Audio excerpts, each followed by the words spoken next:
ప్రభువైన యేసుక్రీస్తు నామములో అందరికీ వందనాలు తెలియజేస్తున్నాను. మన గన్నవరం గ్రేస్ ఫెలోషిప్కి స్వాగతం, సుస్వాగతం. ఈరోజు మనము లూకా సువార్త 17వ అధ్యాయము 11వ వచనం దగ్గర నుంచి 19వ వచనం వరకు నేను ఒకసారి చదువుతాను. మీరందరూ కూడా జాగ్రత్తగా గమనించండి. లూకా సువార్త 17వ అధ్యాయము 11వ వచనం దగ్గర నుంచి 19వ వచనం వరకు చదువుకుందాం.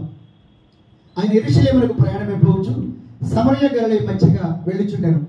ఆయన ఒక గ్రామంలోకి వెళ్ళుచుండగా 10 మంది కుష్టి రోగులు ఆయనకు ఎదురుగా వచ్చి దూరం నిలిచి, యేసు ప్రభువా, మమ్మల్ని కరుణించమని కేకలు వేసి ఆయన వారిని చూచి, మీరు వెళ్ళి మిమ్మల్ని యాజకులకు కనపరచుకోండి అని వారితో చెప్పారు. వారు వెళ్ళుచుండగా శుద్ధులైరి. వారిలో ఒకడు తనకు స్వస్థత కలుగ చూచి గొప్ప శబ్దముతో దేవుని మహింపరచుచు తిరిగి వచ్చి ఆయనకు కృతజ్ఞతాస్తుతులు చెల్లించుచు ఆయన పాదముల యొద్ద సాగిలపడెను. వాడు సమరయుడు. అందుకు యేసు, 10 మంది శుద్ధులైరి కారా? ఆ 9 ఎక్కడ?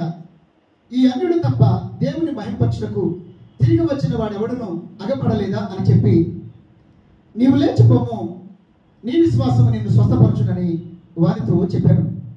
ప్రభునందు ప్రియమైన దేవుని బిడ్డలారా, ఈ యొక్క ఉదయకాలం మందు మనం చూస్తే కనుక యేసు ప్రభు వారు చేసినటువంటి ఒక గొప్ప కార్యం గురించి ఇక్కడ రాయబడింది అనమాట. ఇక్కడ దేవుని యొక్క వాక్యం ఏం చెప్తుందంటే, ఆయన యెరూషలేమునకు ప్రయాణమైపోవచ్చు. యేసు ప్రభు వారు యెరూషలేముకి ప్రయాణమైపోవచ్చు. ఆయన ఒక దారి గుండా వెళ్లాల్సి వచ్చింది. ఆ దారి సమరయ గలిలయ ప్రాంతాలకి మధ్యలో ఉంది. ఆయన వెళ్లాల్సిందేమో యెరూషలేము. ఇక్కడ ఈ వాక్య భాగంలో యేసు ప్రభు వారు యెరూషలేము ఎందుకు వెళ్తున్నారంటే, సిలువలో శ్రమ నుండి మన కోసం మరణించడం కొరకు యేసు ప్రభు వెళుతున్నారు. ఆయన వచ్చిన రక్షణ కార్యాన్ని నిర్వర్తించడానికి యేసు ప్రభు వెళుతున్నారు. యాక్చువల్గా యేసు ప్రభు వెళ్ళేటువంటి చిట్ట చివరి యెరూషలేము ప్రయాణం అనమాట. ఆయన వెళుతుండగా ఏం జరిగిందంటే, 2 ప్రాంతాల మధ్యగా వెళ్లాల్సి వచ్చింది అనమాట అండి.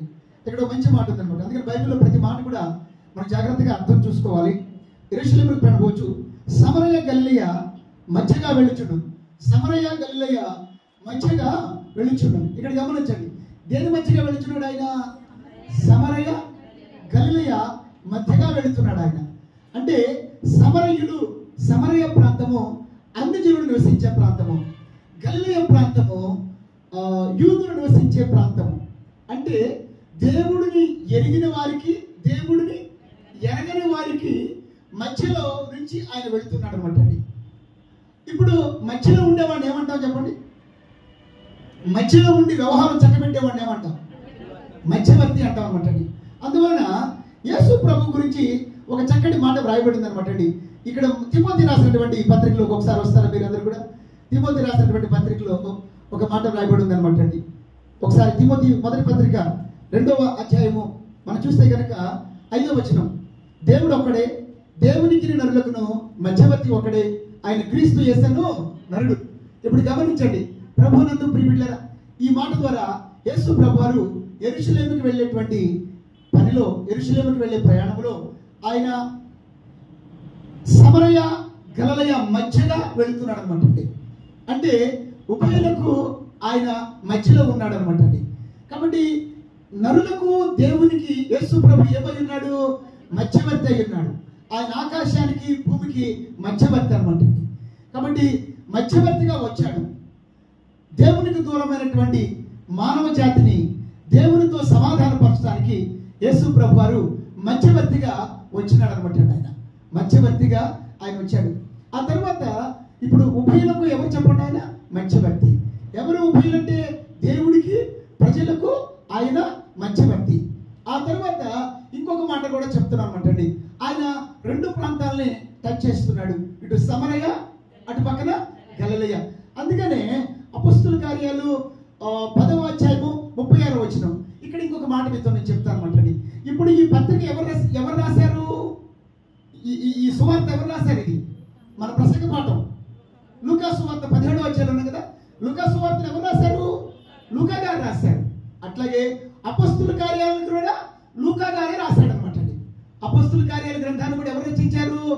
లూకా గారే రాశాడు. లూకా గారు ఒక వైద్యుడు, డాక్టర్ లూక్. ఆయన ఒక ప్రసిద్ధి చెందినటువంటి వైద్యుడు ఆయన. కాబట్టి లూకా గారు ఇంకో మాట అంటాడు అనమాట. మంచి గొప్ప మాట రాయబడింది అనుకుంటుంది.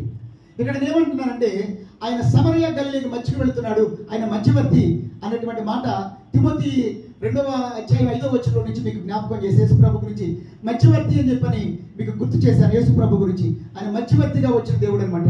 అలాగే అపోస్తలుల కార్యాలు 10:37 ఏమో చెప్పండి, యేసుక్రీస్తు అందరికీ ప్రభు అండి. ఆయన స్తోత్రం, హల్లెలూయా. యేసుక్రీస్తు ఎవరు చెప్పండి? అందరికీ ప్రభు. ఆయన అన్యులకు ప్రభువు, ఆయన యూదులకు ప్రభువు, సకల మానవాళికి he is the lord of all. యేసుక్రీస్తు అందరికీ ప్రభు. ఆయన ఒక కులానికి ఒక మతానికి, యేసు ప్రభు ఒక కులానికి మతానికి, ఒక ప్రాంతానికి ఒక వర్గానికి, ఒక దేశానికి పరిమితమైనటువంటి దేవుడు కాదు. యేసుక్రీస్తు అందరికీ ప్రభువు. Jesus is the lord of all. చెప్పండి, యేసు ప్రభు వారు మధ్యవర్తి. 2, యేసు ప్రభు ఏమై ఉన్నాడు చెప్పండి? అందరికీ ప్రభువు అయి ఉన్నాడు. హల్లెలూయా. అయితే ఇక్కడ గమనించినట్లయితే కనుక ఆయన మధ్యగా వెళ్ళిచుండెను. 12వ వచనం నుంచి ముందుకు వస్తాను. మన పాఠము లూకాసు వార్త 17వ అధ్యాయం, మన ప్రసంగ పాఠము 12వ వచనం. ఆయన ఒక గ్రామములకు వెళ్ళిచుండగా 10 మంది కుష్ఠరోగులు ఆయనకు ఎదురుగా వచ్చి, ప్రభునందు ప్రియమైన దేవుని వెళ్ళారా, యేసు ప్రభు వారు ఆ యొక్క యెరూషలేముకు వెళుతున్న సమయంలో మధ్యలో ఈ 2 ప్రాంతాల మధ్యలో, సమరయ ప్రాంతము గలిలయ ప్రాంతం మధ్యగా ఆయన ప్రయాణం సాగుతున్నప్పుడు ఒక గ్రామానికి వచ్చేటప్పటికి ఆ గ్రామంలోనికి రాకముందే ఆ పొలిమేర అవతలే, పొలిమేర దగ్గరలోనే 10 మంది కుష్ఠవ్యాధిగ్రస్తులు యేసు ప్రభు వారికి ఎదురుగా వచ్చినారని ఉందన్నమాట. 10 మంది కుష్ఠు రోగులు ఆయనకు ఎదురుగా వచ్చి దూరమున నిలిచి, ఇక్కడ గమనించండి, ఇక్కడ 10 మంది కుష్ఠవ్యాధిగ్రస్తులు యేసు ప్రభుకి ఎదురుగా వచ్చి దూరమున నిలిచారు. ఇప్పుడు వాస్తవంగా చెప్పాలంటే కనుక వీరు యేసు ప్రభు వారు ఆ గ్రామం వెళ్ళినాక యేసు ప్రభు దగ్గర రాలేదు. వారి గ్రామానికి వెలుపలని యేసు ప్రభుకి ఎదురుగా వచ్చారు. ఎందుకు గ్రామం వెలుపల వాళ్ళు ఉన్నారంటే మీకు సంగతి చెప్తా. ఈ 10 మంది ఎవరంట? కుష్ఠి వ్యాధిగ్రస్తులు అనమాట. కుష్ఠి వ్యాధిగ్రస్తులు. అయితే ఆ దినాలలో పాత నిబంధన కాలంలో యేసు ప్రభు వారు జీవించిన కాలంలో కుష్ఠి వ్యాధిగ్రస్తుల యొక్క పరిస్థితి చాలా దుర్భరంగా ఉండేదన్నమాట. ఎలాగంటేనంటేనండి, కుష్ఠి వ్యాధిగ్రస్తులు వాళ్ళ శరీరం అంతా చాలా వికారంగా మారిపోయి, చూసారా కుష్ఠి వ్యాధిగ్రస్తులు చూసారా? ఇప్పుడు ప్రభుత్వము చాలా చర్యలు తీసుకోబట్టి కుష్ఠి వ్యాధి నివారించబడింది భారతదేశంలో ఆల్మోస్ట్. కానీ కుష్ఠి వ్యాధి చాలా వికృతంగా శరీరం అంతా మారిపోయి, చేతులు కాళ్ళు పుచ్చిపోయి, ఒళ్ళంతా కురుపులతో ఉన్నటువంటి దుర్భరమైన పరిస్థితి అన్నమాట. అయితే ఆ కుష్ఠి వ్యాధిగ్రస్తులు 3 దుర్భరమైన పరిస్థితులు ఎదుర్కోవాల్సి వచ్చేదన్నమాట. ఫస్ట్ ఆఫ్ ఆల్ ఏంటంటే, ఆ కుష్ఠి వ్యాధిగ్రస్తులు వారి గ్రామానికి వెలుపల జీవించాలన్నమాట. దాన్ని లెపర్సీ కాలనీ, లెపర్స్ కాలనీ అని చెప్పని, ఈ లెపర్సీ వచ్చినటువంటి వ్యాధి వచ్చినటువంటి వాళ్ళు గ్రామానికి వెలివేయబడి గ్రామానికి వెలుపల ప్రత్యేకంగా కాలనీలో ఉండేవాళ్ళు అనమాట వాళ్ళు. ఇప్పుడు చెప్పండి, వారు ఎవరికి దూరం అయ్యారు చెప్పండి? వాళ్ళు ఊరికి దూరమైన జీవితం. మరి ఊరికి దూరం అయ్యారంటే కుటుంబానికి కూడా వారు దూరంగా ఉండేవాడు. వాళ్ళ కుటుంబస్తులకి ఆ వ్యాధి వచ్చితే కనుక వాళ్ళ ఇంటికి దూరం అయిపోయి ఊరికి దూరం అయిపోయి చెబుతామంటండి. 2 పాయింట్స్. ఒకటి, వాళ్ళ గృహానికి దూరముగా ఉండేవాళ్ళు అనమాట. అఫ్కోర్స్ కుటుంబం అంతా వ్యాధి వస్తే కుటుంబం అంతా బయటకు వెళ్ళిపోయి ఉండేవాళ్ళే. పాపం దురదృష్టవశాత్తు కుటుంబంలో ఒకరికి వచ్చింది అనుకోండి, వారు తమ కుటుంబాన్ని విడిచిపెట్టి ఊరు వెలుపలకు వెళ్ళిపోవాలన్నమాట. ఆ ప్రత్యేకించబడిన కాలనీలో, ప్రత్యేకించబడినటువంటి ఆ పాళెములో వారు ఉండాలన్నమాట. కాబట్టి కుటుంబానికి దూరమైన జీవితము, రెండోది ఊరికి దూరమైన జీవితము. మీకు సంగతి చెప్తా, కుటుంబంకి దూరమైన, ఊరికి దూరమైన, బంధువులకు దూరమైన మనం ఏమనుకుంటాం? ఒంటరి అనుకుంటాం. ఆ టైంలో మనం ఎవరు దిక్కు అనుకుంటాం? దేవుడి దిక్కు అనుకుంటాం. కానీ విచారకరమైన విషయం ఏంటంటే, కుష్ఠి వ్యాధి వచ్చినటువంటి వాడు దేవుని సన్నిధికి వెళ్ళటం కూడా నిషేధించబడిన దినాలు అనమాట. ఆ దినాలు అంటే అతడు దేవాలయమునకు వెళ్ళడానికి కూడా అర్హత లేదు. ఒకసారి వీళ్ళ దుర్భర పరిస్థితి గురించి లేవియా కాండం చూద్దామా? లేవియా కాండంలో ఒకసారి రండి. లేవియా కాండంలో ఒకసారి వస్తారు. లేవియా కాండము 13వ అధ్యాయం ఒకసారి రండి. లేవియా కాండం 13వ అధ్యాయం చూద్దాం ఒకసారి. లేవియా కాండము 13వ అధ్యాయం ఒకసారి చూస్తారా? లేవియా కాండము 13వ అధ్యాయంలో నుంచి ఒక మాట మీకు చదివిపిస్తాను. 45, 46 వచనాలు. లేవియా కాండము 13వ అధ్యాయము 45, 46 వచనం. ఇక్కడేముందో చూడండి. ఆ పొడగల కుష్ఠరోగి వస్త్రం చింపివేయవలెను, వాడు తల విరియ కోసుకొనవలెను, వాడు తన పై పెదవిని కప్పుకొని అపవిత్రుడను బిగ్గరగా పలుకవలెను. ఆ పొడవానికి కలిగిన దినములన్నీ వాడు అపవిత్రుడైనను. వాడు అపవిత్రుడు కనుక ప్రత్యేకముగానే నివసింపవలెను. వాని నివాసము పాళెమునకు వెలుపల ఉండవలెను. అమ్మో, ఏదో దారుణమైన పరిస్థితి చెప్పమంటారా? ఈ కుష్ఠవ్యాధిగ్రస్తుడు వచ్చిన వాడు రోడ్డు మీద నడుస్తుంటేనట ఎదుటివాడికి ఏమని చెప్పాలంట? నేను అపవిత్రుడనని బిగ్గరగా పలకాలంటండి. అతడి నివాసము ఊరికి వెలుపల ఉండాలంటండి. అతడు ఒక అన్టచబుల్గా ట్రీట్ చేయబడేవాడు, ఒక అంటరాని వాడిగా పరిగణించబడేవాడు అనమాట. కాబట్టి అంతేకాకుండా ఈ యొక్క సంఖ్యాకాండంలోకి రండి ఒకసారి. సంఖ్యాకాండం 5వ అధ్యాయం. సంఖ్యాకాండము 5వ అధ్యాయం 1వ వచనం దగ్గర నుంచి నేను చదువుతాను. యెహోవా మోషేకి ఇలాగ సెలవిచ్చెను, ప్రతి కుష్ఠరోగి స్రావము గల ప్రతి వారిని, శవం ముట్టడం వల్ల పవిత్రమైన ప్రతి వారిని పాళెములో నుండి వెలివేయవలని ఇశ్రాయేలుకు ఆజ్ఞాపించము. నేను నివసించుచుండు వారి పాళెమును వారి అపవిత్రపరచుకున్నట్టు మగవాణి ఆడదాన్ని అందరినీ పంపివేయవలను, వారిని ఆ పాళెము వెలుపలకు వెళ్ళగొట్టవలను. దేవుని యొక్క వాక్యం ఏం చెప్తుంది ఇక్కడ? వాళ్ళ పాళెములో నుంచి, వారి ఊర్లో నుంచి ఏం చేసేవాడు చెప్పండి? వెలుపలికి వెళ్ళగొట్టబడేవాళ్ళు. ఇక్కడ గమనించండి, నేను 3 విషయాలు చెప్పాను. ఇక కనీసము వాళ్ళు దైవ సన్నిధికి వెళ్ళి ప్రార్థన చేసుకోవడానికి కూడా అవకాశము లేదు. కాబట్టి ఊరికి దూరమై, అంటే కుటుంబానికి, ఇంటికి దూరమై, ఊరికి దూరమై, ఆ తర్వాత దైవ సన్నిధికి దూరమైనటువంటి జీవితం, అలాంటి జీవితం వాడు జీవిస్తుండేవాడు అనమాట అండి. ఈ రోజున కారణం ఏంటి? వాళ్ళ కుష్ఠ వ్యాధి అనేది శారీరకంగా వారిని ఏం చేసింది? అపవిత్రపరిచేసింది. దేవుని యొక్క వాక్యం ఏం చెప్తుంది? ఈ కుష్ఠ వ్యాధి వచ్చినటువంటి వాడు ఏమని పలకాలి? నేను అపవిత్రుడను.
చెప్పండి, దూరం చేసింది.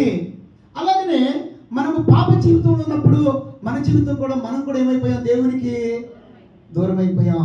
కాబట్టి అందుకని మునుపు మనందరం ఎలాగున్నాం? దేవునికి స్తోత్రం, హల్లెలూయా. ఇప్పుడు ఒకసారి ఎఫెసీ పత్రికలో ఒక మాట చూపిస్తాను. ఎఫెసీ పత్రికలో ఒక మంచి మాట రాయబడి ఉంది అనమాట అండి. ఎఫెసీ పత్రికలో ఒక మంచి మాట ఉంది. ఎఫెసీ పత్రికలో మాట చూద్దాం అనమాట. 2వ అధ్యాయం, ఎఫెసీ పత్రిక 2వ అధ్యాయం 13వ వచనం. ఎఫెసీ రాసిన పత్రిక 2వ అధ్యాయం 13వ వచనం.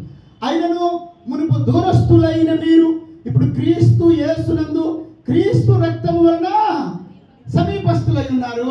ప్రియమిత్రులారా, దేవుని యొక్క వాక్యం ఏం చెప్తుంది? మునుపు మనమందరం ఎలా ఉన్నాము? దేవునికి దూరస్తులుగా ఉన్నాము. దేవునికి దూరం అయిపోవడానికి కారణం ఏంటి? మన యొక్క పాప స్థితి. దేవునికి, చూసారా, దేవుని కుటుంబమైన సంఘానికి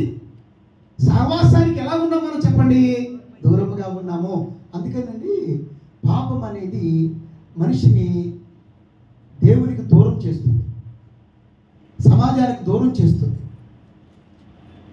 కానీ దేవుని కృప మన దేవునికి ఏం చేసి చెప్పండి, దగ్గరగా తీశారు. ఇప్పుడు మీరు దూరస్తులా సమీపస్తులా? హల్లెలూయా. ఒకప్పుడు రామకృష్ణ గారు మీరెవరో మేమెవరో, ఇప్పుడు ఏమయ్యారు మీరు? ఒకప్పుడు దేవునికి దూరస్తులుగా ఉన్నారు, ఇప్పుడు క్రీస్తు రక్తములో కడగబడి ప్రభుకి ఏమైపోయారు చెప్పండి, సమీపస్తులు అయిపోయారు, సహవాసంలో సభ్యులైపోయారు. హల్లెలూయా. కాబట్టి గొప్ప విషయం చెప్పంటారా, వీళ్ళు దేవునికి దూరం అయితే వారి దగ్గరికి ఎవరు వచ్చారు? యేసు ప్రభువే వచ్చారు. హల్లెలూయా. గొప్ప విషయం ఏంటంటే వారు ఎదురుగా వచ్చి, ఇక్కడ మళ్ళీ మన పాయింట్లోకి వచ్చేద్దాం. ఎక్కడ మన ప్రసంగ పాఠం లూకా సువార్త 17వ అధ్యాయం ఇక్కడికి వచ్చేసింది. ఆయన గ్రామంలోనికి వెళ్ళుచుండగా 10 మంది పురుషులు ఆయనకి ఎదురుగా వచ్చి దూరమున నిలిచి. గొప్ప విషయం ఇప్పుడు చెప్పండి, వారు వచ్చి ఏం చేస్తున్నారు? ఎదురుగా వచ్చి ఏం చేస్తారు చెప్పండి? దూరముగా నిలుస్తున్నారు. అంటే ఎందుకు దూరముగా నిలుస్తున్నారు? వారు అపవిత్రులు కాబట్టి వారిని దూరముగా నిలుస్తున్నారు. మరి ఏ అపవిత్రుడా, నువ్వు నాకు సమీపించడానికి వీల్లేదు అనే దేవుడు ఆయన. అలా అంటే కులాన్ని బట్టో, మతాన్ని బట్టో, రంగును బట్టో, విచక్షణ బట్టో మనిషిని దూరముగా పెట్టి అంటరానితనం చేస్తే అలా భావించేవాడు, అలాగా ట్రీట్ చేసేవాడు దేవుడు కాదు. స్తోత్రం చెప్పండి. హల్లెలూయా. ఎటువంటి పాపినైనా ఆయన ఏమన్నాడు? నా దగ్గరికి రండి అన్నాడు. ఆయన దూరంగా పొమ్మన్నాడు, దగ్గరికి రమ్మన్నాడు యేసు ప్రభు. యేసు ప్రభువులో ఉన్న దైవత్వం, యేసు ప్రభువులో ప్రేమతత్వం అది అనుకుంటాడు. ఆయన అన్నాడు, నా ఎత్తుకు వచ్చి వారిని ఏమాత్రము కూడా త్రోసివేయని అన్నాడు అనమాట ఆయన. హల్లెలూయా.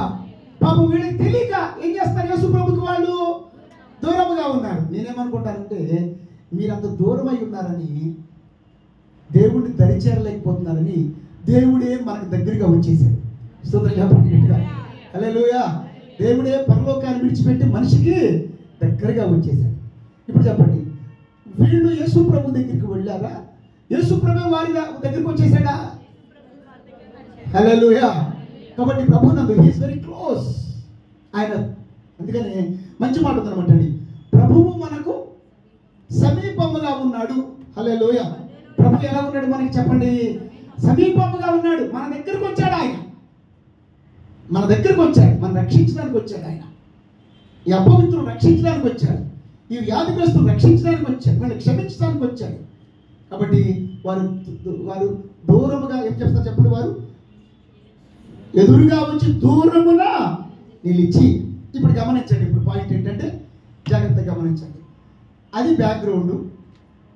వీళ్ళకి వాళ్ళు అపవిత్రులు, వ్యాధిగ్రస్తులు, కుటుంబానికి, సమాజానికి, దేవునితో సహవాసానికి వీరు దూరం అయిపోయినటువంటి స్థితి. క్రీస్తులోనికి రాకముందు కూడా మన స్థితి అలాంటిది. అపవిత్రులు, దేవునికి దూరం అయిపోయిన వాళ్ళం, ఒక సంఘం లేదు, ఒక సహవాసం లేదు, ఒక దైవ సాన్నిధ్యం లేదు.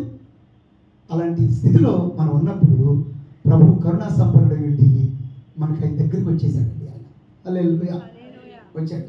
వస్తే ఇప్పుడు గమనించండి, ఇప్పుడు వీళ్ళలో ఉన్నటువంటి కొన్ని మంచి లక్షణాలు మీతో నేను చెప్తాను చక్కగా, అవి మీరు జాగ్రత్తగా గమనించండి.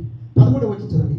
యేసు ప్రభువా మమ్మల్ని కరుణించుమని కేకలు వేసి. ఇప్పుడు గమనించండి, ఈ మాట మీరు జాగ్రత్తగా గమనించాలి. ఇప్పుడు వాళ్ళు దూరంగా నిలిచి ఏం చేస్తున్నారు? యేసు ప్రభువా మమ్మల్ని కరుణించుమని. ఇప్పుడు చెప్పండి, ఈ ఈ ఈ మాటలో ఈ మాటకి ఏమని పేరు పెట్టవచ్చు? యేసు ప్రభువా. ఈ మాట అనండి, యేసు ప్రభువా, యేసు ప్రభువా మమ్మల్ని కరుణించుము అంటే ఈ మాటలో ఏముంది? ప్రార్థన ఉంది. స్తోత్రం. హల్లెలూయా. అంటే ఇప్పుడు వారు ఏం చేస్తున్నారు? అక్కడ దూరంగా నిలబడి యేసుకి ప్రార్థన చేస్తున్నారు. మీకు మాట తెలుసా? ప్రార్థన అంటే పెద్ద పెద్ద బైబిల్ అంతా చెప్పి, బైబిల్ అంతా వాడి చేయక్కర్ల, పెద్ద పెద్ద మాటలు, గ్రాంధిక భాష, అర్థం కాని భాష, తారీఖ భాష, అవన్నీ వాడక్కర్లా. యేసు ప్రభా కరుణించు ప్రభా, నేను నీ సన్నిధికి వచ్చాను. నీ సన్నిధికి రానటువంటి నీకు దూరమైన సహోదరులు నా కుటుంబస్తులు ఎంతో మంది ఉన్నారు. నన్ను కరుణించినట్లుగా వారిని కూడా కరుణించు. నేను అనారోగ్యంతో వచ్చాను, నన్ను బాగు చేయి. నేను అపవిత్రుడిగా వచ్చాను, నన్ను శుద్ధుడిచ్చి. నీ వాక్కుతో నన్ను నింపి పంపు, సంతోషంగా పంపు, సమాధానంగా పంపు. నేను వెళ్ళి నీ గురించి సాక్ష్యం ఇచ్చే స్థితి నాకు దయచేయి. యేసు ప్రభు నామములో ప్రార్థిస్తున్నాం తండ్రి. ఇది ప్రార్థన కాదా చెప్పండి? ఒక ఆయన అంటాడు, simple prayer is the best prayer అన్నాడు. చెప్పండి గట్టిగా హల్లెలూయా. గమనించండి, ఇప్పుడు ఏం చేస్తున్నారు చెప్పండి? వీళ్ళు యేసు ప్రభువా మమ్మల్ని కరుణింపుమని కేకలు వేస్తున్నారు. ఇప్పుడు పాయింట్ గమనించండి. అంటే యేసు ప్రభువా మమ్మల్ని కరుణించుమని కేకలు వేశారంటే వారికి ఎవరి గురించి తెలుసు? యేసు ప్రభు గురించి తెలుసు. అంటే యేసు ప్రభు గురించి ఏం చేశారు వాళ్ళు? చెప్పాలి. యేసు ప్రభు గురించి వాళ్ళు విన్నారు. They have some information about Jesus Christ. Yesu ప్రభు సమాచారం వారి దగ్గర ఉంది. యేసు ప్రభు గురించి విన్నారు. ఇప్పుడు చెప్పండి, యేసు ప్రభు ఇప్పుడు మీరు ఎవరి గురించి వింటున్నారు? చెప్పాలి. యేసు ప్రభు గురించి విన్నారు. మీకు వినటం వల్ల ఏం కలుగుతుంది? విశ్వాసం కలుగుతుంది. కాబట్టి ఇక్కడికి వచ్చేది ఎందుకు? మీరు యేసు ప్రభు గురించి వినడానికి, వాక్యం వినడానికి. అందుకని రోమా 10:17 ఉంది, వినుట వలన విశ్వాసం కలుగును, వినుట క్రీస్తుని గురించిన మాట వలన. కాబట్టి వీళ్ళలో ఉన్నటువంటి క్వాలిటీస్ మీతో నేను చెప్తున్నాను. అంటే వారు ప్రార్థన చేస్తున్నారంటే యేసు ప్రభు గురించి విన్నారు. యేసు ప్రభు గురించి వినడం వల్ల వారికి ఏం కలిగింది చెప్పండి? They are the people of faith, the people of prayer. So కుష్ఠవ్యాధిగ్రస్తులైతే, అపవిత్రులైతే వారి జీవితంలో యేసు ప్రభు నందు ఏముంది చెప్పండి? విశ్వాసం. ఏముంది చెప్పండి? మన జీవితంలో ఏముందా చెప్పండి? విశ్వాసం అంటారు. ఇప్పుడు మీకు మాట చెప్తాను. మీరందరూ కూడా రోమా పత్రికలో రండి ఒకసారి. రోమిలు రాసిన పత్రిక 10వ అధ్యాయము 8 నుంచి 10 వచ్చిన ఒకసారి చూద్దాం. రోమిలు రాసిన పత్రిక 10వ అధ్యాయం 8 నుంచి 10 వచ్చిన వరకు. రోమిలు రాసిన పత్రిక 10వ అధ్యాయము 8 నుంచి 10 వరకు ఏముందంటే 8 నుంచి చూద్దాం. వాక్యము నీ యొద్దను, నీ నోటను, నీ హృదయంలోనూ ఉన్నది, అది మేము ప్రకటించు విశ్వాస వాక్యమే. ఇప్పుడు గమనించండి, చూడండి. ఇప్పుడు ఈ వాక్యం ఏ వాక్యం ఉంది? విశ్వాస వాక్యము. అంటే ఈ వాక్యము వినడం వల్ల ఏం కలుగుతుంది? మనకి విశ్వాసము కలుగుతుంది. ఎంత మంచి మాట! ఇది అండర్లైన్ చేసుకుంటే మంచిది కదా. వాక్యము నీ యొద్దను, నీ నోటను, నీ హృదయంలోనూ ఉన్నది, అది మేము ప్రకటించు విశ్వాస వాక్యమే. అదేమనగా యేసు ప్రభువు అని నీ నోటితో ఒప్పుకొని దేవుడు మృతులలో నుండి ఆయనను లేపినని నీ హృదయమందు విశ్వసించిన ఎడల నీవు రక్షింపబడుదువు. స్తోత్రం, హల్లెలూయా. ఇప్పుడు చెప్పండి, యేసు ప్రభువు అని నీ నోటితో ఒప్పుకొని హృదయం మంది ఏం చేయాలంటండి? విశ్వసించితే ఏమవుతూ ఉంటుంది? మనం చెప్పండి, రక్షించబడతాం. దేవుని యేసు ప్రభు వాక్యాన్ని విని యేసు ప్రభు అని నోటితో ఒప్పుకోవాలి. ఒప్పుకుని హృదయం మంది ఏమున్నా చెప్పండి? విశ్వాసం. ఇక్కడ 3 విషయాలు మీతో నేను చెప్తాను. ఫస్ట్, విశ్వాసము కలిగించే వాక్యము మనము వినాలి. ఇప్పుడు చెప్పండి, మీకు ఒక చిన్న ప్రశ్న వేస్తా. మనం ఎలా వింటాం? మనం ఏమా చెవులతో వింటాం. చూసారు ఎంత చక్కటి మర్మం చెప్పిందో రాడి. Intelligent answer. హల్లెలూయా. చెప్పండి, చెప్పాలి ఈ మాట. ఇట్లా ఒకసారి హల్లెలూయా కదా. రోజు ఫోన్లో ఎన్ని తింటావో ఒకసారి ఏమైపోతుంది తెలుసా? ఈ మధ్య మా వాణి నేను పలకుండా పలుకుతుంది, నేను పిలవకుండా పలుకుతుంది. అసలు పిలిచినప్పుడు పలకట్లేదు. ఈ మధ్య ఏంటో, ఈ మధ్య కాలంలో ఈ గత వారం నుంచి వస్తుంటే ఏంటండి అంటుంది వచ్చి. నేనేదో బైబిల్ చదువుకుంటుంటే గదిలో కూర్చోండి, కదండి నన్ను పిలవలేదా అంటుంది అనమాట. అదేమంటే అంటుంది, వాణి వాణి వాణి అని. నాకేమనిపిస్తుంది, మీరు పిలవమని పిలిచినట్టు ఉంటుంది అంటుంది అనమాట. అట్లాగే ఫోన్ విని విని సునీత కూడా అంతేనా? ఇప్పుడు ఈ మధ్య ఏమవుతుందంటే, ఫోన్ విని విని ఏమవుతుంది, ఫోన్ రాకపోయినా కానీ రింగ్ అయినట్టు, ఫోన్ రింగ్ అయినట్టు, మనెవరో పిలుస్తున్నట్టుగా, పిలిచారని చెప్పి నీకు ఉనికి పడుతున్నట్టుగా అయిపోతుంది. అంటే నిరంతరము మనం అదే ధ్యాసలో ఉంటున్నాము.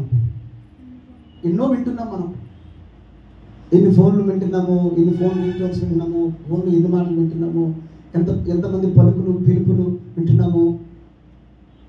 వినే వాటిలో కష్టమైన మాటలు ఉంటాయి, వినే వాటిలో నష్టమైన మాటలు ఉంటాయి, వినే వాటిలో రకరకాలైనటువంటి లోక సంబంధ వార్తలు ఉంటాయి, రకరకాలు ఉంటాయి.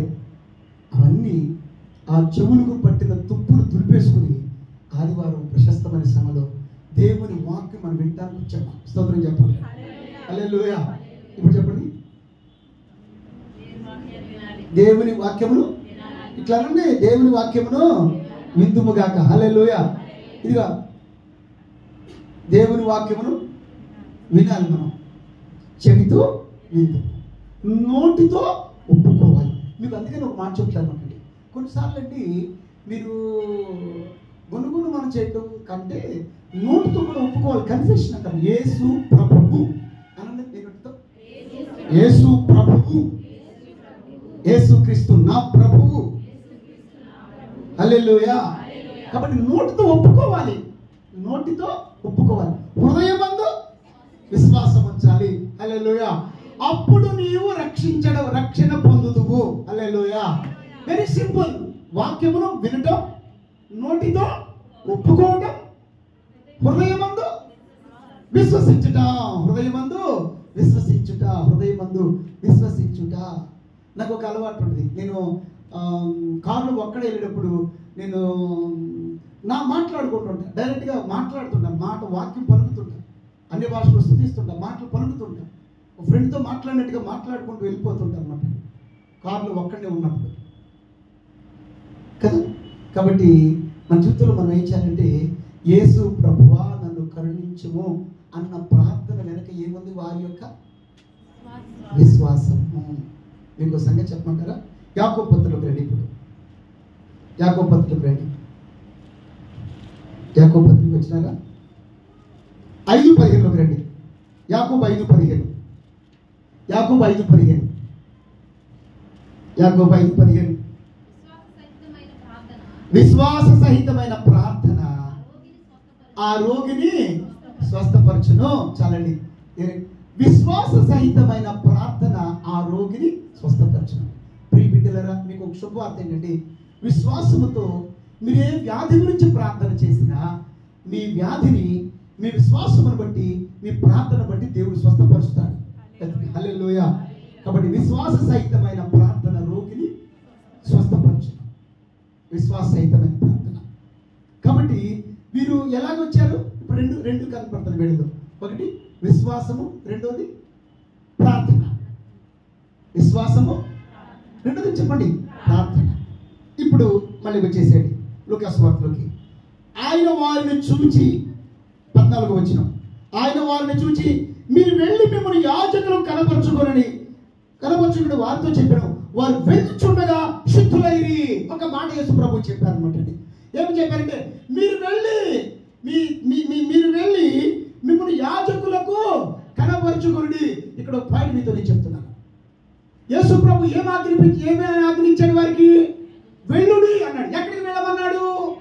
యాజకుల దగ్గరికి వెళ్ళమన్నాడు యేసు ప్రభు వారు. నీకు మాట చెప్తాను, యాజకులు ఎక్కడ ఉంటారు? దేవాలయంలో ఉంటారు యాజకులు. మరొకప్పుడు వాళ్ళు ఎక్కడికి వెళ్ళడానికి అర్హత ఉండేది కాదు. అంటే మీరు వెళ్ళేటప్పటికీ మీరు ఏమైపోతారు? శుద్ధులైపోతారు, పవిత్రులైపోతారు. అదేంటి ప్రభా, ఈ స్థితిలో నన్ను ఎట్లా వెళ్ళమంటావు ప్రభా అని అన్నా. అంటే ఫెయిత్ అంటే అది. ఆయన వెళ్ళమన్నాడంటే వెళ్ళేటప్పటికి మాకంతా సెట్ అయిపోతుంది. స్తోత్రం చెప్పండి గట్టిగా. ఆయన వెళ్ళమన్నాడంటే ఏంటి? నువ్వు వెళ్ళేటప్పుడు మా పరిస్థితులన్నీ మారిపోతాయి. అమ్మో, బస్సు దొరికిద్దంటావా, ఆటో దొరికిద్దంటావా, 11:30 గంటలు రాగలుగుతానంటారా, 2 గంటలు రాగలుగుతానంటారా, అప్పుడు ప్రసంగం అయిపోద్దా? ఈ ప్రశ్నలు ఏమి లేవు. స్తోత్రం. హల్లెలూయా కదా. మీకు మాట చెప్తాను, వారు వెళ్ళుచుండగా, వెళ్ళమనగా ఏం చేశారు చెప్పండి? వాళ్ళు వెళ్ళారు. వెళ్ళుచుండగా శుద్ధులైరి. ఆమె చెప్పండి. వెళ్ళుచుండగా ఏమయ్యారు చెప్పండి? శుద్ధులైరి. అంటే వెళ్ళమన్నప్పుడు వెళ్ళడాన్ని ఏమంటాం? ఇది the people of obedience. విధేయత.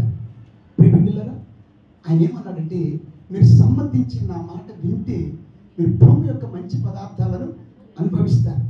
యేసు ప్రభు వారు కానా పెళ్లికి వెళ్ళాడు. ద్రాక్షారసం అయిపోయింది. ద్రాక్షారసం అయిపోయినప్పుడు అక్కడ ఏం జరుగుతుందంటే, ఆ 6 రాతి బాణలను నీళ్లు నింపుకోకుండా, సరేలా నీళ్ళతో నింపుతాము, ఎంతసేపు మోటార్ వదులుకుంటే గోక్కుని నిండిపోద్ది. శాంతి తీసుకొచ్చేస్తాను 2 బకెట్లు, పిసుకలు 2 బకెట్లు తీసుకొని నేను 2 బకెట్లు ఎట్టకుండా చెంపుతో తీసుకొచ్చేస్తాను అంటే నచ్చుతాను. ఇదంతా కాదు అనగా, ద్రాక్షకాయలు ఎవరు తీసుకొస్తారు? యేసుప్రభు. ద్రాక్షకాయలు ఎవరు తీసుకొస్తారు? మరి ఏమన్నా గ్రైండర్ ఏమన్నా కళ్యాణి తీసుకొస్తుందా? మరి షుగర్ ఎవరు తీసుకొస్తారు? ఈగ మనం వేసే ప్రశ్నలు చెప్పండి, ఇవేనా మనం వేసే ప్రశ్నలు? విశ్వాసం అనేది అన్కండిషనల్గా ఉండాలన్నమాట. కాబట్టి మన జీవితంలో నుండి ఇక ఏం అవసరం లేదు. నువ్వు దేవుని మాట విధేయం చూపిస్తే నీ జీవితంలో దేవుడు అద్భుతాలు సృష్టిస్తాడు. హల్లెలూయా. ఆయన అన్నాడు ప్రామిస్, ఆయన ప్రామిస్. ఇప్పుడు మనం ప్రామిస్ అంటేనే దానికి చాలా వరకు మనం కట్టుబడి ఉంటాం. మరి దేవుడు ప్రామిస్ అంటే is a promise keeper, is a promise keeper. ఆయన మాట తప్పుటకు నరుడు వెళ్ళమనగానే, ఏం ప్రభు ఈ ఆకారంతో వెళ్ళాడు, ఈ ఆకారం అందంగా తయారైపోతుంది. సొంతంగా గట్టిగా మేము అపవిత్రులు కదా, నిన్ను పవిత్రపరిచేవాడు నేనున్నాను, నీ వెంట మొదలు పెట్టండి. చాలా మంది చర్చికి రమ్మంటే నేను సిగరెట్ తాగుతున్నానుగా, కొంతమంది బాప్తీసం తీసుకోమంటే మొన్న ఒక ఆయన ఏమన్నాడు తెలుసా, నేను చుట్టమానేసిన బాప్తీసం తీసుకుంటాను అన్నాడు. ఏమన్నాడు చెప్పండి? నేను చుట్టమానేసిన బాప్తీసం తీసుకుంటాను అన్నాడు అనమాట. పేరు మళ్ళీ యేసుపాదం. ఆయన పేరు ఏంటండి? రామకృష్ణ గారు. యేసుపాదం. చుట్టమానేసి బాప్తీసం తీసుకుంటాను. బాప్తీసమే కాదు, చర్చికి రమ్మంటే చుట్టమానేసిన వస్తాను అన్నాడు. నేను అప్పుడు ఏం చెప్పాను తెలుసా, నువ్వు దేవుడి మాటకు లోబడితే నువ్వు చుట్ట మానేస్తావు అన్నాను. గొప్ప విషయం చెప్పంటారా? నీకు గుర్తుందా? ఆ తాతయ్య గుర్తున్నాడా? ఏసరత్నం అనుకుంటా, మీ ఇంటి దగ్గరే జరిగింది అది. మీ అప్పుడు వెంటనే 4 మాటలు విన్నాడు, దేవుడి మాటలు. ఆ క్షణం అందే ఎదర బురదకుంటుంటే బురదకుంట చుట్టూ విసిరేశాడు. దేవుడి విడిగా మారాడు. హల్లెలూయా. కాబట్టి నేను చుట్లు మానేయలేనేమో, మందు మానేయలేనేమో, నిలబడలేనేమో, నో, దేవుడు నిలబెడతాడు. స్తోత్రం. హల్లెలూయా. నువ్వేం చేయాలి? దేవుని మాటకు నువ్వేం చేయాలి చెప్పండి? విధేయత చూపించాలి. దేవుని మాటకు విధేయత చూపించాలి మన జీవితంలో. హల్లెలూయా. దేవుని మాటకి ఏం చూపించాలి చెప్పండి మన జీవితంలో? వారు వెళ్ళుచుండగా ఏమైపోయారు? నువ్వు చర్చికి వస్తుండగా నేను దేవుడు స్వస్థపరుస్తుండగా. స్తోత్రం చెప్పండి. హల్లెలూయా.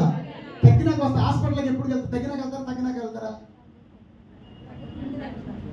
ఏ రవి, తగ్గినాక వెళ్తారా? తగ్గక ముందు వెళ్తారా? ఏమ్మా, తగ్గక వెళ్ళుచుండగా మీరు ఏమవుతారు? శుద్ధులు అవుతారు, స్వస్థతలు అవుతారు, బలపరచబడతారు. ఒకరోజే అవ్వదు. ఆయన ఏమంటాడు? కొంచెం తగ్గిందా? కొంచెం తగ్గినట్టు అనిపిస్తుంది అనిపిస్తాం. ఖచ్చితంగా మీకు సంగతి చెప్తా. పసిపిల్లలు ఉన్నారండి, వాళ్ళు ఒకేసారి లేచేసి పరిగెత్తాను పుట్టినరోజు నాడు, లేదా ఇక్కడ అన్నప్రాసన అయినాక, లేదా ఫస్ట్ పుట్టిన అయినాక వాళ్ళు ఏం చేస్తుంటారు? వాళ్ళు తప్పనడుగులు వేస్తుండగా, నడుస్తుండగా ఒకరోజు పరిగెత్తుతారు వాళ్ళు. స్తోత్రం చెప్పాలి కనుక. నువ్వు వస్తుండగా నువ్వు శుద్ధులు అవుతావు, నువ్వు వస్తుండగా దేవుడు కార్యం చేస్తాడు, నువ్వు ప్రార్థిస్తుండగా దేవుడు నీకు పట్ల కార్యం చేస్తాడు అనమాట. అందువల్ల ప్రభు నందు ప్రియమైన మన జీవితంలో ఏది ముఖ్యం చెప్పండి? విధేయత ముఖ్యం. Keep on praying, keep on coming, keep on going by faith. కాబట్టి నీ జీవితంలో దేవుడు నీ పట్ల గొప్ప కార్యం చేయను. 3 విషయాలు. 1 విశ్వాసం, 2 ప్రార్థన, 3 ఏమో చెప్పండి? విధేయత. దేవుడి మాటకు లోబడండి, మీకు సమస్తం కూడా లోబడును. వారు వెళ్ళుచుండగా ఏమైపోయారు చెప్పండి? డన్. స్తోత్రం. హల్లెలూయా. వెళ్ళుచుండగా ఏమైపోయారు చెప్పండి? శుద్ధులైరి. వారిలో ఒకడు తనకు స్వస్థత కలుగును చూచి గొప్ప శబ్దముతో దేవుని మహిమపరచు తిరిగి వచ్చి ఆయనకు కృతజ్ఞతాస్తుతులు చెల్లించు ఆయన పాదముల యొద్ద సాగిలపడెను. ఇప్పుడు ఇది చాలా ఇంపార్టెంట్. ఇప్పుడు ఏమైంది? ఎంతమంది అంటే ఎంతమంది వెళ్తున్నారు చెప్పండి, ఎంతమంది వచ్చారు యేసుప్రభు దగ్గరికి చెప్పండి, ఎంతమంది వచ్చారు చెప్పండి. 10 మంది వచ్చేసేసారు. ఎందుకంటే 10 మంది ఎందుకుని ఉంటారు అక్కడ కుష్ఠవ్యాధిగ్రస్తులు? 10 మంది కుష్ఠవ్యాధిగ్రస్తులు ఒక చోట ఎందుకున్నారు? అసలు వాళ్ళ కాలం ఏంటి? అది అక్కడ ఉండేదే. ఇప్పుడు హాస్పిటల్కి వెళ్ళి ఏంటమ్మా నీకు కూడా బాగోకూడదు వచ్చావా అంటావా? హాస్పిటల్కి వచ్చి పెళ్లికి వెళ్ళామా నువ్వు కూడా పెళ్లికి వచ్చావా అంటావా? ఏమ్మా చర్చకు వచ్చి నువ్వు కూడా ముసుగేసుకున్నావు నువ్వు కూడా ప్రార్థనకు వచ్చావు అంటారా? అది ఉన్నదే. అది special colony for that particular people. Lepers colony. 10 మంది అంటే కొన్ని వందల మంది నుండి వచ్చి అక్కడ. అవునగా చెప్పండి, వందల మంది. యేసుప్రభు దగ్గరికి వచ్చింది ఎంతమంది? 10 మంది. వెళ్ళింది ఎంతమంది? 10 మంది. ఇప్పుడు విశ్వాసం ఉంది 10 మందికి, ప్రార్థన చేసింది 10 మంది, వెళ్ళింది 10 మంది. అయితే వారిలో ఒకడు తనకు స్వస్థత కలుగుట చూచి స్తోత్రం చెప్పాలి గట్టిగా. హల్లెలూయా. ఇప్పుడు గమనించండి, ఇప్పుడు మన జీవితంలో మనం ఏం చేసుకోవాలంటేనండి, మన జీవితంలో మనం చర్చికి వచ్చి వెళుతున్నామంటే మనలో ఏమైనా మార్పు కలిగినదా అనేటువంటి గ్రహింపు మన జీవితంలో ఉండాలన్నమాట. మనం హల్లెలూయా కదా. చర్చికి వచ్చారు, అసలు ఎప్పుడైనా కూడా మీరు ఎప్పుడు తిరిగి నేను వచ్చాను నేను చెప్తాను అప్పుడప్పుడు సిద్ధన్న అర్థంకి వెళ్ళినట్టు ఉండకూడదని చెప్తా. సిద్ధన్న ఈ స్టోరీ తెలుసా రవి మీకు? తెలీదా? ఒకటి గంట ఒక్కగానొక్కడు ఉన్నాడంట కుమారుడు. వాడు మీరు విపరీతం వరకు కొంతమంది మరీ గారాపం చేస్తారు. పనులు నేర్పాలి పిల్లలకి, బయటకు వెళ్ళి పనులు చేయడం నేర్పించాలి, లేకపోతే సిద్ధంలా తయారైపోతారు. సరే వీడు పెద్దోడు అయిపోయాడు, పెళ్ళిడికి వచ్చింది. రేపొద్దు భార్య కూరగాయలు తెమ్మంటగా వెళ్ళి సరే వాళ్ళ అమ్మ నాన్న అనుకుంటున్నారంట, అయ్యా సిద్ధన్నకి కాస్త అంత బాధ్యతలు అప్పచెబుదాం, పని నేర్పిద్దాము, అద్దంకిలో ఒకటి డబ్బులు ఇచ్చాను, సిద్ధన్న తీసుకురమ్మని అద్దెకి పంపిద్దాము, పొద్దున్నే ఫస్ట్ బస్కి అనుకుంటున్నారంట తల్లుడిని. వీడు దుప్పట్లో ఉండి విన్నాడంట. వాడు సగమే విన్నాడు. ఏమనంటే సిద్ధన్నను అద్దెకి పంపిద్దామనే మాట విన్నాడు. కంప్లీట్గా వినలు. కొంతమంది చర్చకొచ్చినప్పుడు మొత్తం వినరు అసలు కదా అన్నాడంట. సరే తెల్లారిందంట. తెల్లారినప్పటికి ఏమైపోయింది? తెల్లారినప్పటికి ఇక వీళ్ళ అమ్మ నాన్న అంటండి చూస్తున్న ఇంట్లో పిల్లోడు కనపట్లేదంట. పిల్లోడు కాదు, అడిగి 20 ఏళ్ళు వచ్చింది, కనిపించట్లేదంట. కనిపించకపోతే అమ్మో మా సిద్ధన్న ఏమయ్యాడు అందరూ మా సిద్ధన్న కనపడ్డాడు, మా సిద్ధన్న కనపడండి, మాకు కనపడలేదంటే ఎవరో చెప్పారంట. రామకృష్ణ గారు అంటాడు సిద్ధన్న బస్ స్టాండ్ దగ్గరికి వెళ్తాం మేము చూసామని చెప్పానంట. సరే సాయంకాలం 5 గంటలకి ఈ పగలంతా టెన్షన్ పడ్డారంట. సాయంకాలం 5 గంటలకి విసునూరు మంటలంటే సిద్ధన్న ఇంటికి తిరిగి వచ్చాడంట. వాళ్ళ అమ్మ అంటండి నాన్న పొద్దున్నుంచి అక్కడికి వెళ్ళావు నాన్న, నీకోసం అంతా టెన్షన్ పడ్డాము. ఎక్కడికి వెళ్ళి విన్నామా? మీరు ఎక్కడికి వెళ్ళాను తెలుసా? రాత్రి మీరు నా గురించి ఏమని మాట్లాడుకుంటున్నారు? నేను ఎక్కడ పంపిద్దాం అనుకుంటున్నారు? అత్తకి పంపిస్తాం అనుకుంటున్నారు. కాబట్టి నేను అత్తకి వెళ్ళాను. అత్తకి వెళ్ళావా? ఓ అమ్మ మా అబ్బాయ, నా కొడుక ఇల్లు ఇచ్చేసావయ్యా? మరి ఆ డబ్బులు ఇచ్చారు. డబ్బులా? నాకేం తెలుసు డబ్బులు సంగతి? కాదు నాన్న, రామారావు గారు డబ్బులు ఇవ్వాలి కదా. రామారావా? ఆయన ఎవరు? డబ్బులా? నాకేం తెలుసా సంగతి? మరి ఏం చేసావురా నువ్వు? పొద్దున్నే బస్సు కోసం ఎక్కెళ్ళామంటే నాకు అదేమి తెలియదు. మీరేమనుకున్నారు? అద్దెకి పంపిస్తామనుకున్నారు. కాబట్టి నేను చదువుకున్నా కదా, బస్ స్టాండ్కి వెళ్ళా, అద్దెకి బస్సు కనపడింది, నా దగ్గర డబ్బులు తీసుకున్నాను. ఏం చేశాను? వెళ్ళి 3 గంటల ప్రయాణం చేసి అద్దెకి వెళ్ళా. అద్దెకిలో బస్సు దిగా, అక్కడ 2 సమోసాలు తిన్నా, టీ తాగేసాను. మళ్ళా బస్సు కనపడింది, మన ఊరికి బస్సు. మళ్ళీ ఏం చేశాను నేను? సిద్ధన్న అద్దెకి కదా.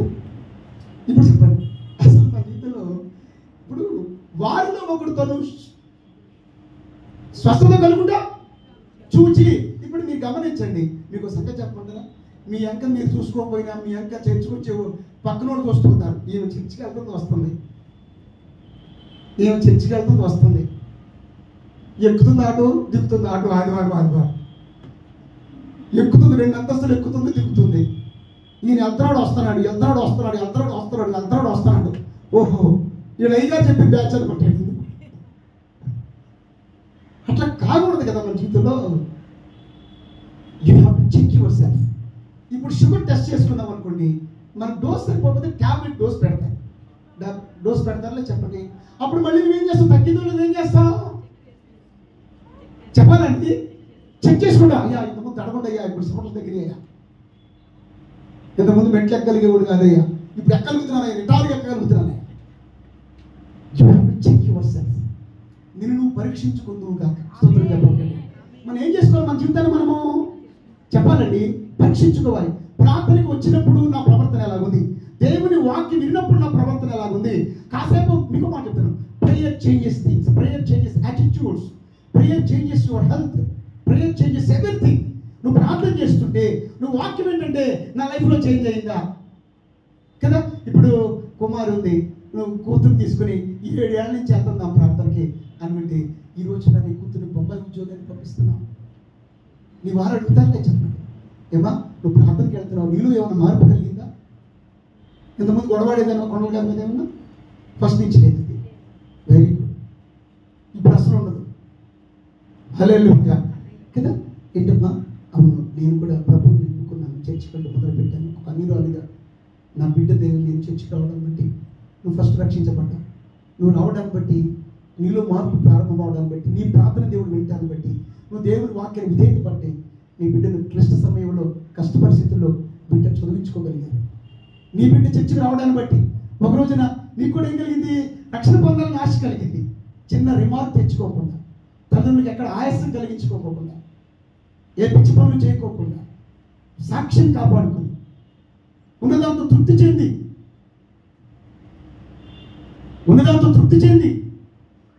చదువుకున్నావు, రక్షించబడ్డావు, బొంబాయి జాబ్లోకి వెళ్ళావు. ఇప్పుడు నీకు నేను ప్రభువులో ఉండబట్టి ప్రభువు నన్ను దీవిస్తున్నాడని నీకు అర్థమవుతుందా? అలాగే దేవునిలో చక్కగా నడుచుకుంటే జీవితాలు దీవించబడతాయి, పిల్లలు దీవించబడతారని మిమ్మల్ని చూసే వాళ్ళు కూడా అర్థమవుతుంది అన్నమాట. స్తోత్రం చెప్పండి. హల్లెలూయా. కాబట్టి మీ గురించి మీకు ఏమవ్వాలి? అర్థం అవ్వాలి, పరిశీలన కలగాలన్నమాట. ఏమా నువ్వు కూడా చర్చకు వస్తున్నావు, ఇంతకాలం చర్చకు వస్తున్నారు. నా భర్తలో ఏమైనా మార్పు కలిగిందా? మా జీవితంలో ఏమైనా ఎదుగుదల వచ్చిందా? మా బిడ్డలో స్వస్థత కార్యం జరుగుతుందా? హాస్పిటల్కి వెళ్తున్నారు, మీరు ఏం చేస్తారు? చెక్ చేసుకుంటారు కదా. చర్చికి రావడం కూడా చిన్న విషయం కాదు. ఎదుగుదల కనపడాలి మీలో. ఆత్మ పరీక్ష. స్తోత్రం చెప్పండి. హల్లెలూయా. పరీక్షించుకుందుముగాక. రామకృష్ణ గారు వస్తున్నారు, మీలో మార్పు ప్రారంభమైంది. రావడం వల్ల అయినా కొంతకాలానికి ఆయన బాప్టిస్మం అని చెప్పి అన్నాడు. ప్రభువులకు వచ్చారు దంపతులు ఇద్దరు కూడా. అక్కడ పిల్లలు తీసుకురావడం ప్రారంభించారు. ఎన్నో కష్ట సమయాల్లో ఎన్నో ఛాలెంజెస్ని ఎదుర్కొన్నా ఏం పర్ల మాకు దేవుడు ఉన్నాడు అని ఒక ధైర్యం నిపుణం మీకు కలిగింది. స్తోత్రం చెప్పండి గట్టిగా. హల్లెలూయా. ఏమ్మా ఈరోజు నేను చర్చకొచ్చాను, నాకేమైనా దొరికిందా అని నువ్వేమన్నా ఈరోజు ఏమైనా ప్రయోజనం పొందిన పరీక్షతో వెళ్తుంటావు నువ్వు? ఎప్పుడు అడిగావు ఎందుకు మమ్మీ గదవాడి నుంచి గదవరం దాకా వెళ్తామని ఎప్పుడు అన్నావా? మమ్మీని అన్నావు నువ్వు? అనవు. ఎందుకంటే మీరు ఇక్కడ ఎంజాయ్ చేస్తున్నారు దేవుని సన్నిధి. హల్లెలూయా. రైట్. ఇప్పుడు ఏం చేసుకోవాలి? మనం ఏం చేసుకోవాలి చెప్పండి? పరీక్షించుకుందుముగాక. స్తోత్రం చెప్పాలి గట్టిగా. ఇప్పుడు చెప్పండి, నీ శరీరంలో కలిగే మార్పులు, నీ ఆలోచనలో కలిగే మార్పులు, నీ యొక్క అనారోగ్యంలో కలిగే మార్పులు ఆరోగ్యంగా మార్చబడుతున్నాయి. నీ లైఫ్లో ఏం బెటర్మెంట్ ఉంది, హెల్త్లో ఏం బెటర్మెంట్ ఉంది, ఫినాన్షియల్గా ఏం బెటర్మెంట్ ఉంది, పిల్లల స్థితిలో ఏం బెటర్మెంట్ ఉందని నువ్వు పరీక్ష చేసుకోవాలి. షుగర్ పరీక్ష చేసుకుంటావు, బీపీ పరీక్ష చేసుకుంటావు, హార్ట్ పరీక్ష చేసుకుంటావు. మొన్నగా ఆయన నా దగ్గరికి వచ్చాడు, అన్నయ్య మరి అతనికి ఏం ప్రాబ్లమో ఏంటో అన్నాడు. సడన్గా నా గుండె కాసేపు కొట్టుకోవటం మానేస్తున్నాను అంటున్నాను. ఇదే అన్నాడు, మధ్య మధ్యలో ఆగిపోతుంది నా గుండె అన్నాడు. నేను చెప్పాను, నువ్వు కొన్ని నిమిషాలు ఆగిపోతున్నట్లుంది అన్నాడు. ఈయన నువ్వు కార్డియాలజిస్ట్ దగ్గర కాదు, సైకియాట్రిస్ట్ దగ్గరికి వెళ్తే బెటర్ అని చెప్పని ఒక డాక్టర్ దగ్గరికి పంపించాను. ఆయన కోర్సు ఇచ్చి పంపించాను అనమాట. మనం ఏం చేసుకోవాలి చెప్పండి? హల్లెలూయా. పరీక్షించుకోవాలో చెప్పండి. ఈరోజు నేను మీకు మాట చెప్తాను. ఇప్పుడు మీరు ఎగ్జామ్లో పిల్లలు చదువుకుంటారు. రిషిత చదివిన తర్వాత ఎగ్జామ్కి వెళ్ళే ముందు ఏం చేస్తావు? నువ్వు చదివింది వచ్చిందా లేదా ఏం చేస్తావు నువ్వు? ఇప్పుడు మేము ఉన్నాం గట్టిగా చదివేసేసి ఒకసారి మనం అప్పు చెప్పుకుంటాం లేదా చెప్పండి? ఏమ్మా మన ముందు మనం నువ్వు పరీక్షించుకుంటాం. మీ జీవితంలో పరీక్షా సమయం. మరి ప్రతిరోజు మనం ఏం చేయాలి? మన జీవితాన్ని మనము చర్చికి వెళ్ళాను, మార్పు వచ్చిందా? ఈ వారంలో నా లైఫ్ ఎలాగుంది? పోయిన వారం లైఫ్ ఎలాగుంది? బలం తీసుకున్నాను, లైఫ్ అది పాస్టర్ గారు పద్దాకా చెప్తున్నా టైంకి రా అని చెప్పని నాలో ఏమైనా మారిందా? కనీసం 5 నిమిషాలు, కనీసం ఆయన కోసమైనా 1 నిమిషం అడుగు ముందు పెట్టాను. గుళ్ళో పరీక్ష చేసుకోవాలి సిస్టర్స్. సుందరం చెప్పినట్టు హల్లెలూయా. పరీక్షా సమయం. హల్లెలూయా. 3 పాయింట్లు. 1 విశ్వాసం, 2 3 4 పరీక్షించుకోవాలి. హల్లెలూయా. మీకు వాక్యం అనేది విత్తనం లాంటిది. ఇప్పుడు పెరట్లో విత్తనం వేసామనుకోండి, ఏం చేస్తాం? విత్తనాలు వెళ్ళామనుకున్నానా, రైతులు నాట్లు వేసారు అనుకోండి. ఇప్పుడు మొత్తం నాట్లు వేయకోకుండా దాన్ని ఏమంటారు? జల్లేస్తున్నారు కదా విత్తనాలు, వాటిని ఇది అంటున్నారు వెదజల్లేస్తున్నారు అనమాట. వెదజల్లి రైతు ఏం చేస్తాడు? ఇల్లు ఎక్కడికి వెళ్ళి వరిష్ఠ గారు మనకొచ్చిందో లేదు ఏం చేస్తాడు చెప్పండి? పరీక్షించుకుంటాడు. వాక్యం కూడా విత్తనం లాంటిదే. నేను విత్తనం జరుగుతున్న కోటేశ్వర గారు హృదయంలో. కాబట్టి సావిత్రిని పరీక్షించడం కాదు, నీరు పరీక్షించడం కాదు. మిమ్మల్ని మీరు ఏం చేసుకోవాలి? పరీక్షించుకోవాలి. ఎవరికి వారు ఏం చేసుకోవాలి చెప్పండి? పరీక్షించుకోవాలి. రైట్. ఆ తర్వాత ఏమైంది? వాడు గొప్ప శబ్దంతో దేవుని మహిమపరచు తిరిగి వచ్చి ఆయన కృతజ్ఞతాస్తులు చెల్లించుచు ఆయన పాదముల దగ్గర సాగిలపడెను. వాడు సమరయుడు. ఇప్పుడు చెప్పండి, వాడు ఏం చేశాడ? గొప్ప శబ్దముతో. హల్లెలూయా. ఏం చేశాడంట? గొప్ప శబ్దముతో దేవుని మహిమపరచుచు తిరిగి వచ్చి ఆయన పాదముల యొద్ద సాగిలపడి. మీకు సంగతి చెప్తా. ఇతను ఎక్కడ ఉన్నాడు? అదే యేసు ప్రభు దగ్గరికి వచ్చే దూరం వచ్చాడు. ఇప్పుడు ఎక్కడ వచ్చేసాడు? పాదముల దగ్గరికి వచ్చేసాడు. స్తోత్రం చెప్పాలి గట్టిగా. ఇప్పుడు చెప్పండి, రోజులు గడిచిపోయి ఇప్పుడు దేవుడు కార్యం జరగక ముందు దూరంగా ఉన్నాడు. దేవుడు కార్యం జరిగినాక ఏం చేశాడు? దేవునికి దగ్గరికి వచ్చేసాడు. గొప్ప శబ్దంతో కృతజ్ఞతాస్తులతో heart of gratitude, man of gratitude. అందుకని మనం ఏం చేయాలంటే కృతజ్ఞతాస్తుతులతో దేవుని మహిమపరచుచు మళ్ళీ తిరిగి మనం ఆయన సన్నిధికి రావాలన్నమాట. హల్లెలూయా. గొప్ప విషయం అంటారా? విశ్వాసం వచ్చింది ఎంతమంది? ప్రార్థన చేసింది ఎంతమంది? స్వస్థపడింది ఎంతమంది? తిరిగి వచ్చింది ఎంతమంది? అంటే మిగతా వాళ్ళకి ఏం లేదు, అవి ఉన్నాయి. ఏం లేదు చెప్పండి? గ్రాటిట్యూడ్ లేదు, కృతజ్ఞత లేదు. మరి చెప్పండి, ఆదివారం ఎంతమంది తిరిగి వస్తున్నారు చెప్పండి చర్చికి? అందరినీ దేవుడు పోషించట్లేదా? అందరినీ కాపాడట్లేదా? అందరి కోసం ప్రాణం పెట్టలేదా? అందరి కోసం రక్షణ ఇవ్వలేదా? అందరి కోసం రక్తం కార్చలేదా? అందరి ప్రార్థన దేవుడు ఆలకించట్లేదు. నీ ప్రార్థన ఆలకించను అంటున్నాడు ఆయన. నా ఎందుకు వచ్చి ఏమాత్రం తోసివేరు అంటున్నాడు అనమాట. ఒక్కడే గొప్ప శబ్దంతో, ఎంత గొప్ప శబ్దంతోనో మీకు మాట చెప్పడరా? ఇందాక వేసిన కేక కంటే మీకు ప్రార్థన కంటే మన స్థుతి గొప్పగా ఉంటుందిగా. హల్లెలూయా. కాబట్టి దేవుని ఎక్కువగా మనం మహిమపరచాలి గొప్ప శబ్దంతో. కాబట్టి అన్న గొప్ప శబ్దం, యేసయ్యా ఆయన మాట, ఆయన దగ్గర విశ్వాసంతో వెళ్ళాను, ప్రార్థన చేశాను, ఆయన మాటకు లోబడ్డాను, పరీక్షించుకున్నాను. నాలో ఆ ఛాయలు కనపట్ల, ఆ వ్యాధి కనపట్ల, ఆ రోగం కనపట్ల, ఆ పవిత్రత అంతా పోయింది. దేవా నీకే మహిమ, నీకే ఘనత, నీకే స్తుతి అని చెప్పని ఆయన పాదం దగ్గర సాగిపోయాడు అనమాట. అయితే ప్రభువు బాధ ఉన్నాడు. 10 మంది శుద్ధులయ్యి కాక ఆ 9 ఎక్కడ? ఆ 9 ఎక్కడ? మరి మన కుటుంబాలు ఆయన సన్నిధికి తిరిగి రాని వారి లెక్క, ఆయనను మహింపరచడానికి దూరంగా ఉన్న వారి లెక్క దేవుడు ఎన్నో నడుపుతున్నాడు అనమాట.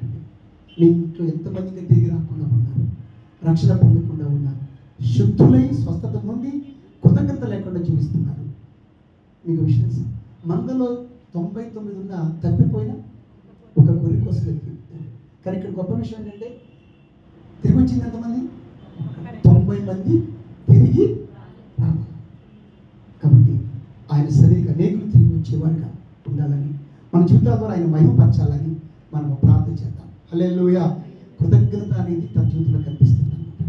ప్రియమైన విశ్వాసముతో ప్రార్థించడం, విధేయతతో ముందుకు సాగడం, దేవుడి కార్యాల గురించి మనము మన జీవితం గురించి మనము పరీక్షించుకున్నాం. దేవుని మహిమపరుస్తూ కృతజ్ఞతతో ఆయన సన్నిధికి తిరిగి వచ్చుదుము గాక. హల్లెలూయా. దేవుడి కృప మీ అందరికీ తోడేయుడును గాక. ఆమేన్. ప్రార్థన చేసుకుందాం.